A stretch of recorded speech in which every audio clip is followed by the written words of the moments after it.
The Indianapolis Colts offense is in a horrendous spot right now. Is it broken beyond repair? Let's get to it.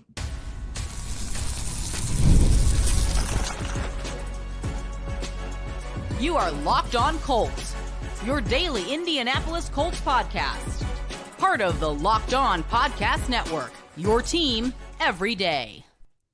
Thank you all for tuning in and making us your first listen of the day. This is your daily podcast covering your Indianapolis Colts, part of the Locked On Podcast Network, your team every day. Today's episode is brought to you by Game Time. Download the Game Time app, create an account, and use code LOCKEDONNFL for $20 off your first purchase. Hello, everyone. I am Zach Hicks, your favorite film nerd over at horseshoehuddle.com, and I'm joined, as always, by Ben Boris at Colts Film Room over there on social media. And yeah, Ben and I, we started this weekly segment to talk about Anthony Richardson, so this will probably be like a 20-second episode. We'll talk about how he looked on the bench and all that stuff and get on with the day. But no, for real, this segment is going to really transition going forward to the Joe Flacco experience, to other coaching points and things that we really want to highlight and talk about. But we will kind of talk a little bit more about Joe Flacco and this Colts offense on this week's show in particular, because it was the first game following the benching of Anthony Richardson. So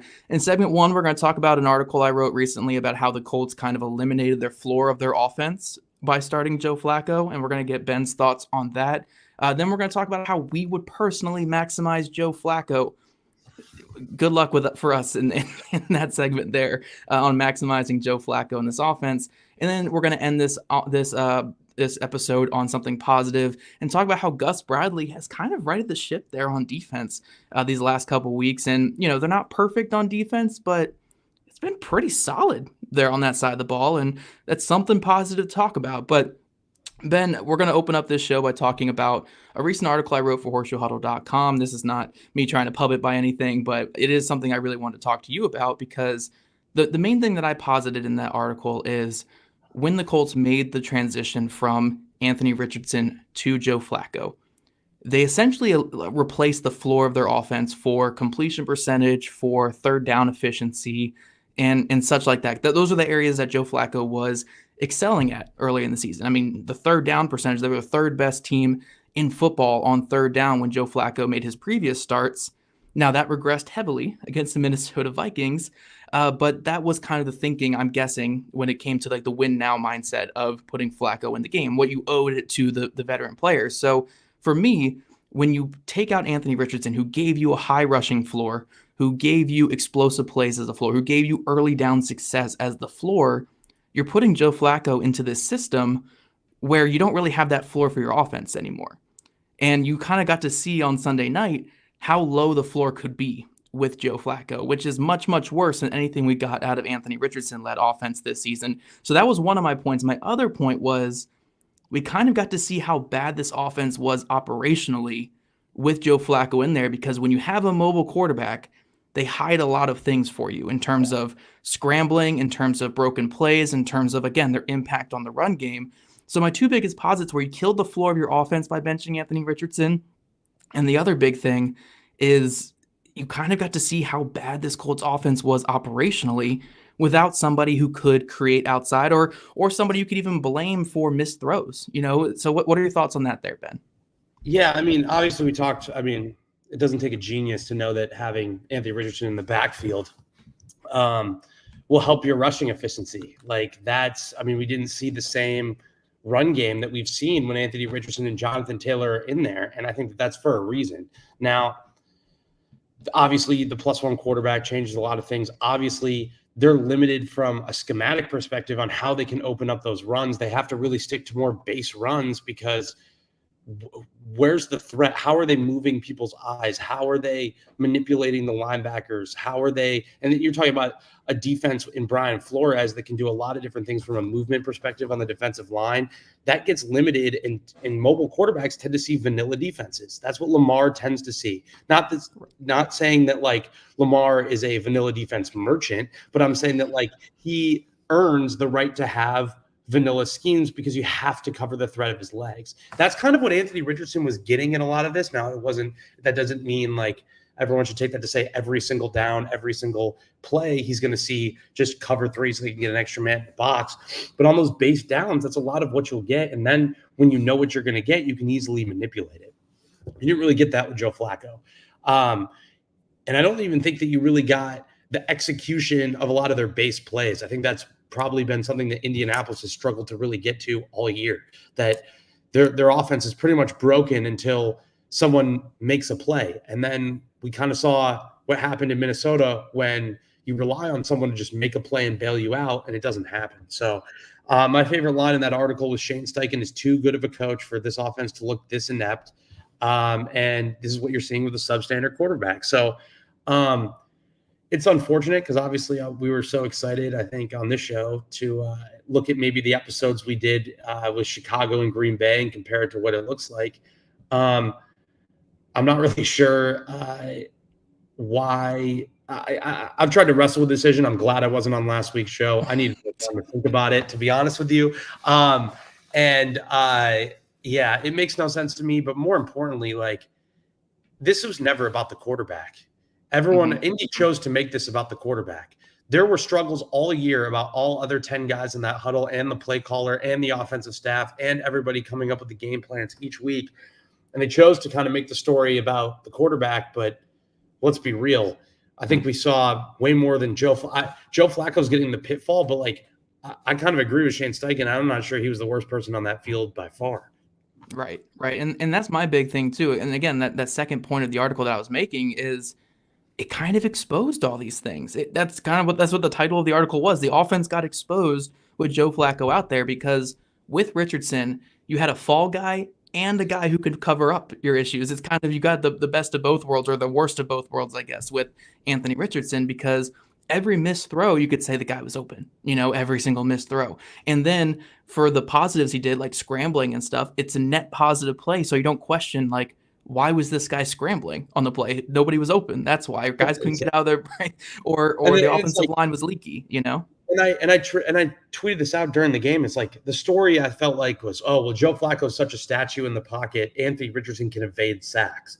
And my thing is like, I don't care, because I'd rather throw hot when your offense has the rules to handle the pressure than rely on your freak athlete quarterback to throw a 300-pound defensive lineman off his back. Like that looks cool, but that's not good offense. That's not good offense. That's not good coaching. That's not having the proper system to handle all those type of things. Like, it's something cool that Anthony Richardson can do to bail you out. But like, if we're just like absolving Shane Steichen and this offensive staff for not creating proper rules, if we're saying the reason that Joe Flacco stinks is because he can't do that.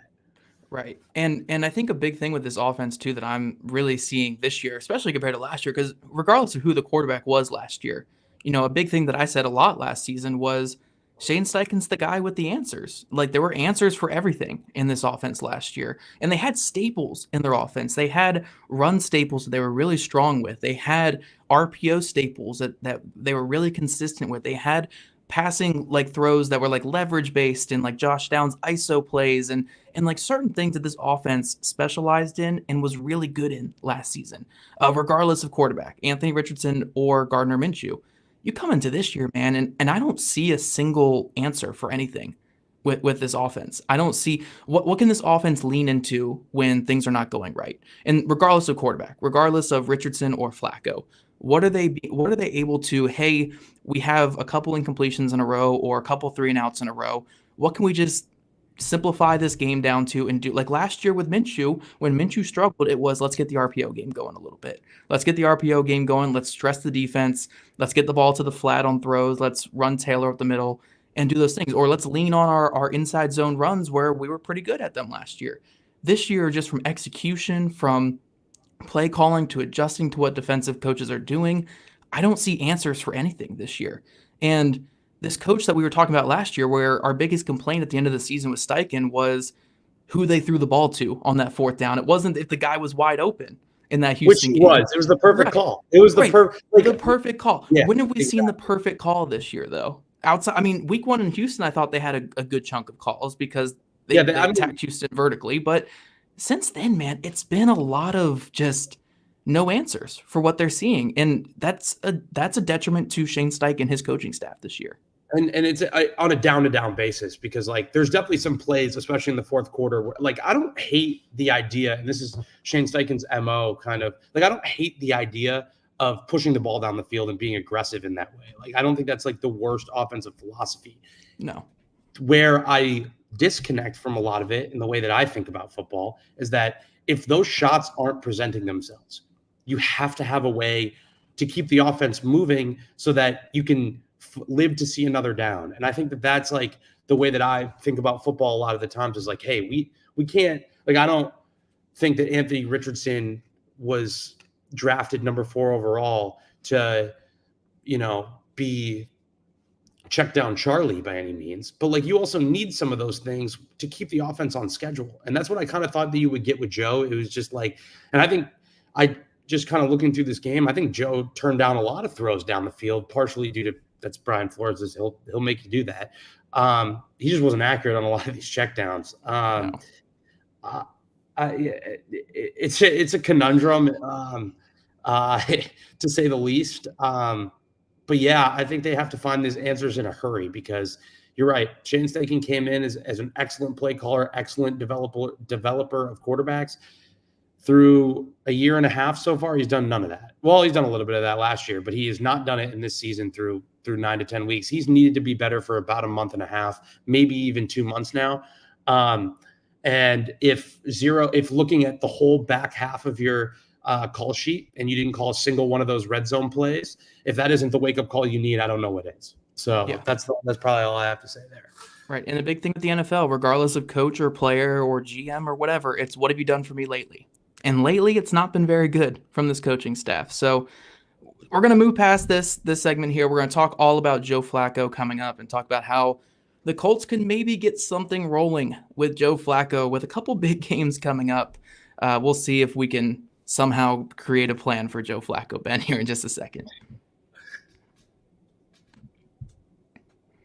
But first, guys, I want to take you back to a flashback of mine to when I went to a basketball game as a kid, an NBA game. I was a little kid on Christmas, and we got tickets to go see the Orlando Magic when they were coming to see my local Washington Wizards. And my favorite player of all time is now Lakers coach JJ Redick. I got my JJ Redick jersey for Christmas. I was so excited. I went to the game all pumped up, ready to see JJ Redick.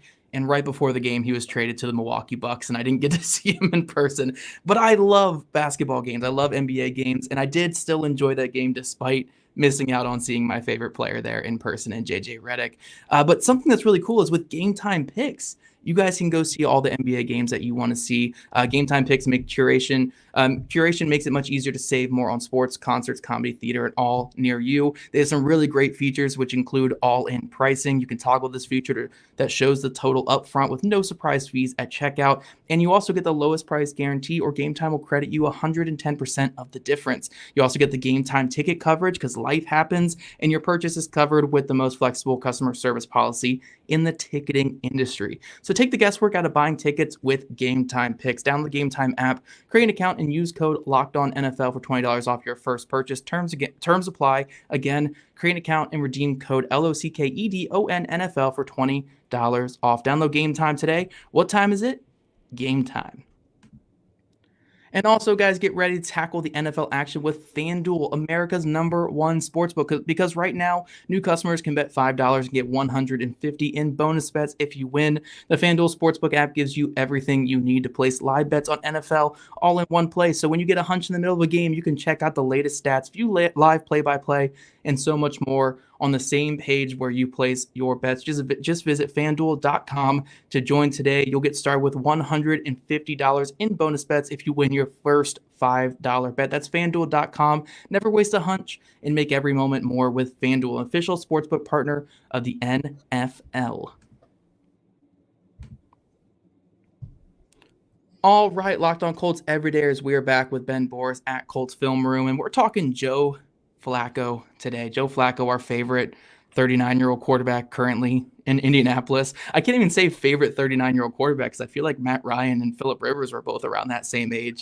And I definitely enjoyed Phillip Rivers a little bit more as of right now. So we'll see if he can maybe surpassed Phillip Rivers these last couple games. But we're going to talk about how to maximize your 39-year-old quarterback here in Indy. And Ben, I will at least say one positive thing towards Shane Steichen, because I know we kind of ripped on him in the first segment, but I was shocked to see the amount of under center runs in this past game, especially on that first drive. I was pleasantly surprised with the under center stuff on the first drive. It kind of went downhill from there, and Flores really threw some good curveballs at the Colts after that. But I do think kind of the recipe to working with Joe Flacco is getting more under center. Maybe, I mean, they went to a lot of 12 and 13 personnel, a lot of 12 personnel in particular. I saw in those first couple drives, and they found some success doing that. So maybe leaning into, again, more 12 personnel, more play action, and just hope you don't run into a Flores type of coach again. It might yield better results going forward.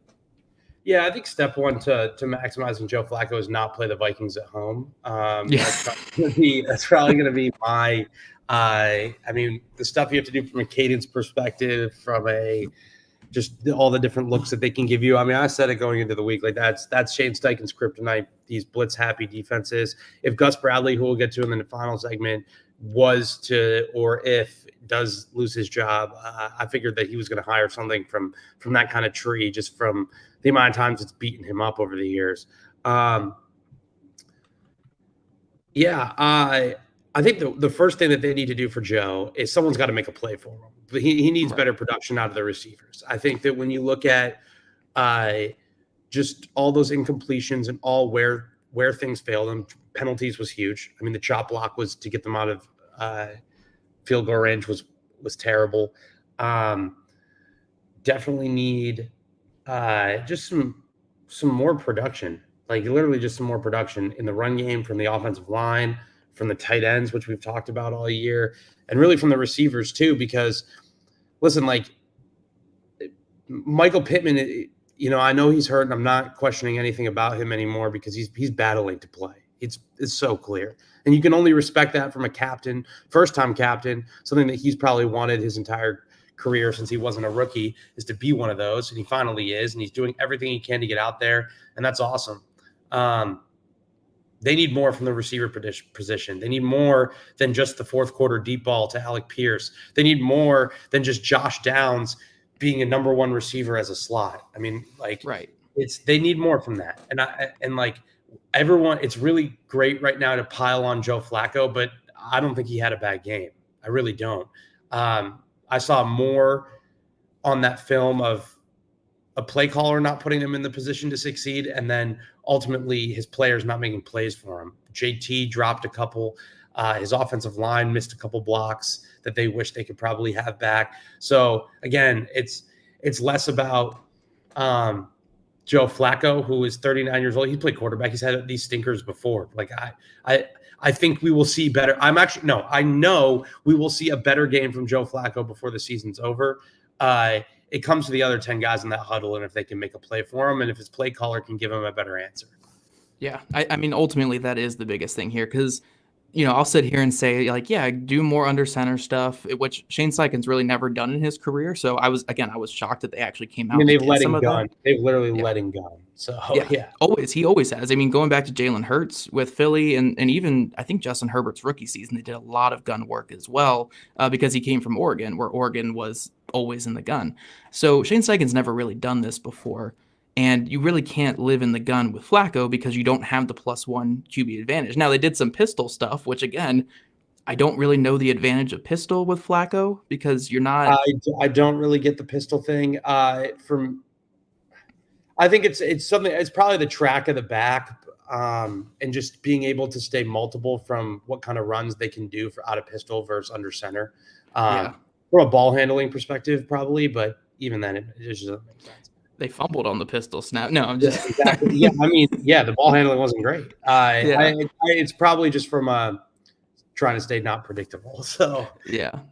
So again, you almost want to lean into the run game a little bit and take the pressure off of Flacco early. But again, if you wanted to lean into the run game, you would have Richardson as your starter. So ultimately, I do think the key to maximizing Flacco, and honestly, the key to maximizing any pocket passer, is the structure and the procedure of the offense being better. So no procedural penalties and no just boneheaded penalties. Because once you get behind the sticks with a pocket passer, you don't have the bailout plays that like a Richardson could give you. Again, I'm not saying Richardson gave them to him that much, but he could scramble. He could hit the long bomb. It was there. It was there. Yeah.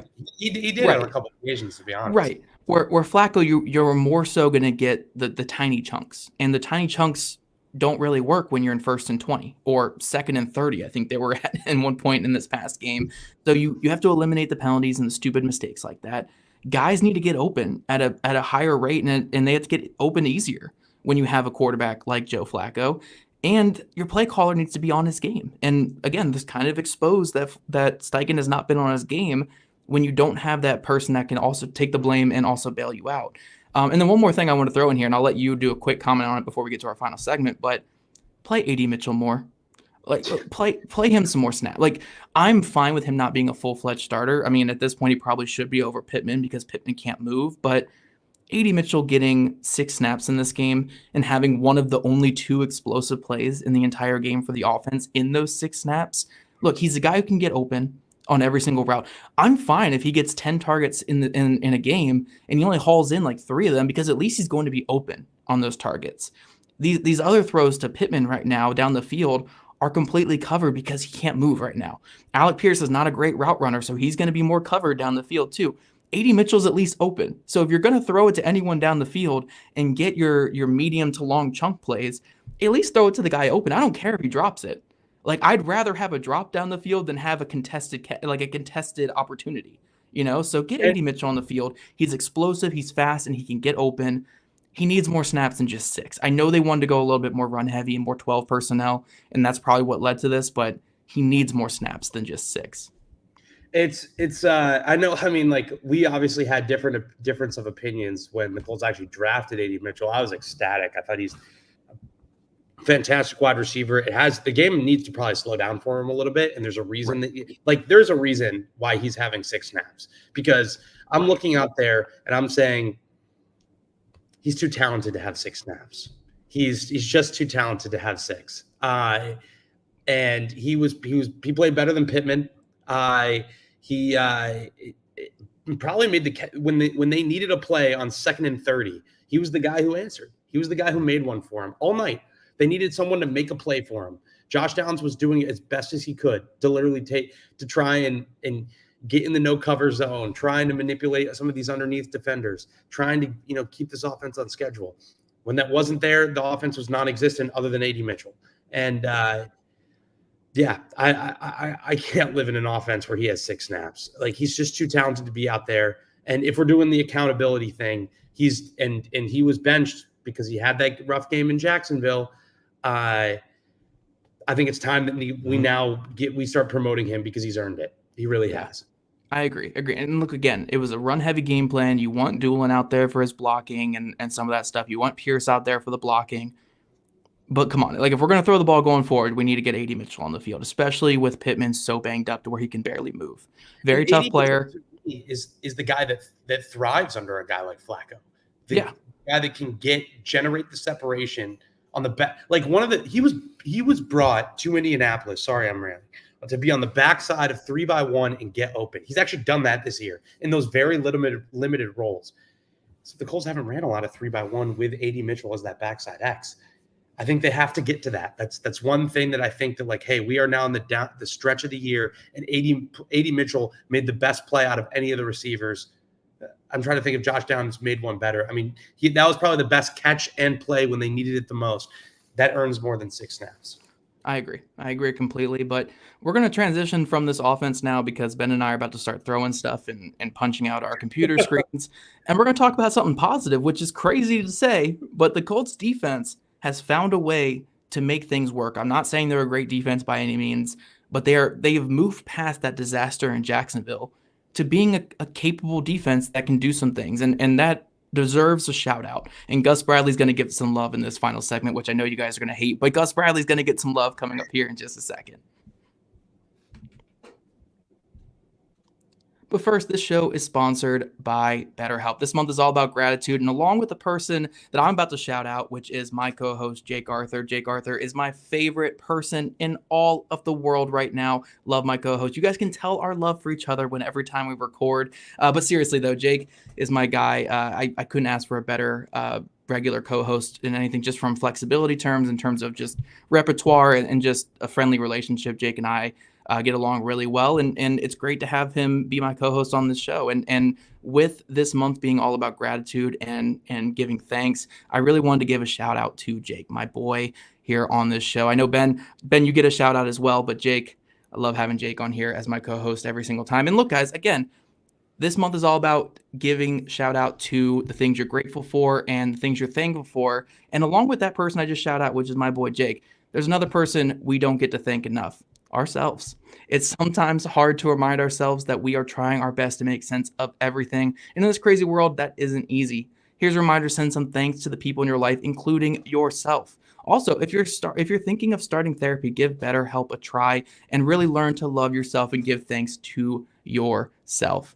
It's entirely online, designed to be convenient, flexible, and suited to your schedule. Just fill out a brief questionnaire to get matched with a licensed therapist and switch therapists at any time for no additional charge. Let the gratitude flow with BetterHelp. Visit BetterHelp.com/lockedon today to get 10% off your first month. That's BetterHelp, HELP.com/lockedon. All right, Ben Boris at Colts Film Room. We are here talking Colts film, Colts coaching, and we got through the slog that was that Colts offense. Now we're going to get to some positives here, which is Gus Bradley. And before I kick it to you, Ben, I do want to throw some stats at people here, to anyone who's maybe being like, okay, look, Gus Bradley stinks. We hate him. He's the worst. Fire him. But Gus Bradley has always been pegged as this guy who is the old dog who cannot teach any new tricks to whatsoever. He lives in cover 3. He doesn't blitz. He's passive, and he will die by what he's always done. But this past month, since that disaster in Jacksonville, I have a couple stats here. These last 2 weeks, for instance, he has got a 33% blitz rate, which is much higher than what he's ever done in his career. 33% blitz rate the last 2 weeks, 51% pressure rate these last 2 weeks, 6 sacks and 4 turnovers forced these last 2 weeks. The Colts defense is 4th in the NFL with 15 turnovers forced this year. And again, this past month, they've been the 8th best defense in terms of EPA per play. And if you guys want to take out those 2 games against Tennessee and Miami, they're the 6th best defense in EPA per play the last 2 weeks. JJ Stankovic, the Colts beat writer for Colts.com, actually sent me an additional stat here that I didn't have in my article I wrote about this, but the Colts sim pressure rate from weeks 1 through 6 was 0%. These last 3 weeks, 22% on sim pressures. So what we're seeing from Gus Bradley these last couple weeks is more cover 2. He's running cover 2 at a higher rate than he's ever run. He's really leaning into that cover 2 stuff and sitting back with those safeties. More blitzing, a lot more blitzing, sim pressures, and even something that you pointed out the other day, they got some more big dime looks in there, really adjusting things. And Gus Bradley's changed a lot this year. So I'm not here to say this Colts defense has arrived. They're going to shut down Josh Allen this week. Absolutely not. They have flaws. They have fatal flaws that lead to a lot of issues. But despite, again, starting a waiver wire corner on one side and a former 7th round corner on the other side, despite linebackers that have had their struggles, despite all the injuries up front, Gus Bradley's found some kind of formula to find some success with this defense. And I think that's commendable. For as much as we want to hate on him for that Jacksonville disaster, which, yes, like by all means, everyone deserves the criticism for that game. Since then, he has done a darn good job with this defense. Not great. I'm not saying hire him as a head coach great, like by no means whatsoever. But I do want to commend him for what he's done with this defense the last 4 weeks. The Colts are 2-2 in this past month. And those 2 losses are not on him and his defense. They are on the Colts offense for not getting their it together. So shout out to Gus Bradley, man. Like crazy that this is where we're at in the season, right? I think like when I come on here and when you do the show, obviously, and when we give our analysis on the Colts, like I never want to be afraid to adjust my analysis based on new information, right? Like just because Gus Bradley was one thing 3 months ago doesn't mean that he's the same thing now. And that's kind of what we're seeing. Like yes, I think in the past, he has been very rigid in his thinking in terms of, hey, we're going to do this. I believe in the execution. I believe we execute in overfront cover 3 all day. Maybe mix some things up here and there from game plan. Sorry. We can be a successful defense if we just tackle correctly and we just stick to our alignment, assignment, technique, all those kind of things. I'm not saying that hasn't gone away, because they've been a better tackling team. I think they've been a better route distribution team in terms of like, hey, when we're handling punches and stacks, when we are passing things off in match coverage, like it's a lot more clean than it was, I think, in the first couple weeks of the year, and that's a credit to the players. They're the one out there. But then you talk about what he's doing from a schematic perspective, and it's actually amazing how having DeForest Buckner out there again has changed everything. Yes. You can see how the pass rushes came alive. Like, this is a good defensive line, a great defensive line, even, I'd be willing to say. When 99 is in the game, and really when 99 is out of the game but playing in the game, everything looks different. And Gus is a lot more, I think, confident in play. He knows that, hey, like, this rush can get home because DeForest Buckner is in the game. I'm going to call it. Maybe that's not something he said when it was Taven Bryan, Adetomiwa, Adebawore, Dio, and Kwity or Latu. Like, maybe that's not something that he was saying all the way back in that Jacksonville game. I feel like he's saying that now. Nick Cross has really came along in these past couple weeks. Like, he's playing good safety play. He's playing good safety play right now, and really has this season.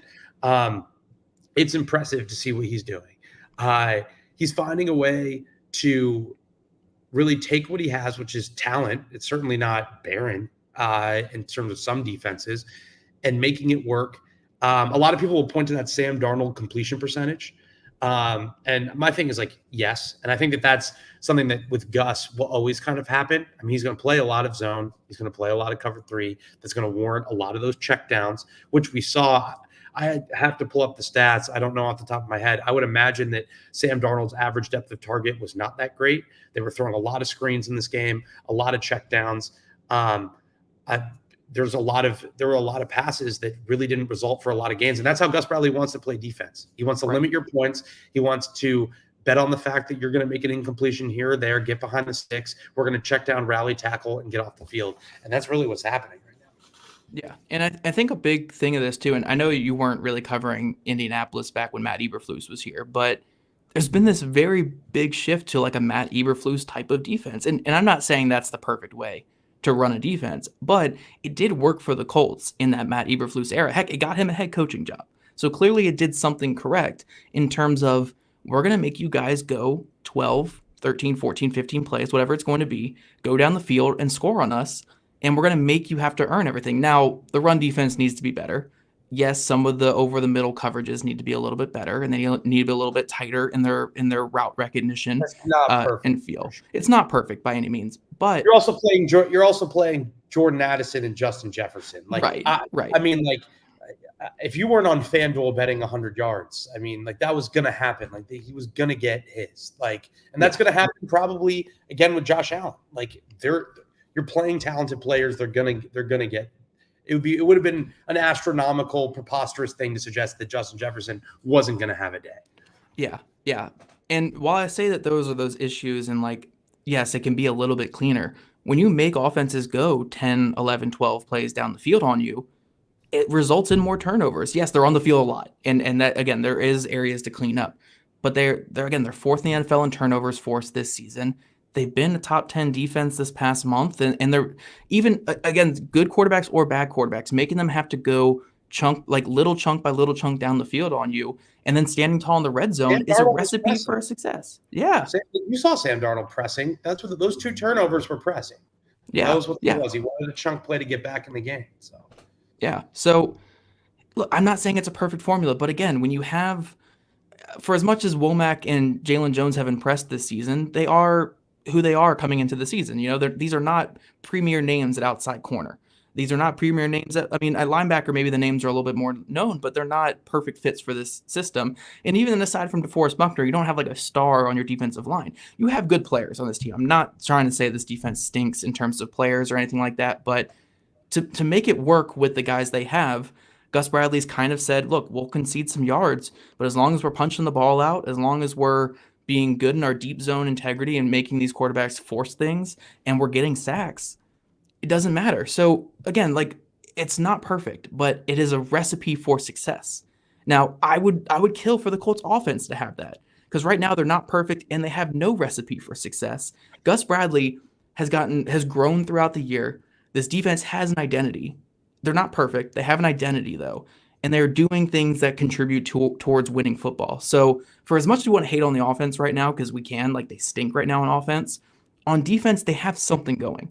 It's not perfect. It's not Super Bowl winning football, but it is good enough to win some games. And they deserve better than what they've gotten from their offense the last 2 weeks. It's probably better than it was last year, for being honest. Like, I think this is the best that we've seen Gus Bradley play. And I said that, like, hey, like, if Gus Bradley keeps his job next year and you're really mad about it, it's games like that in prime time that are the reason why. Because the last two games versus the Texans, they're building something. And this is something you can really build on as you head to the stretch run now.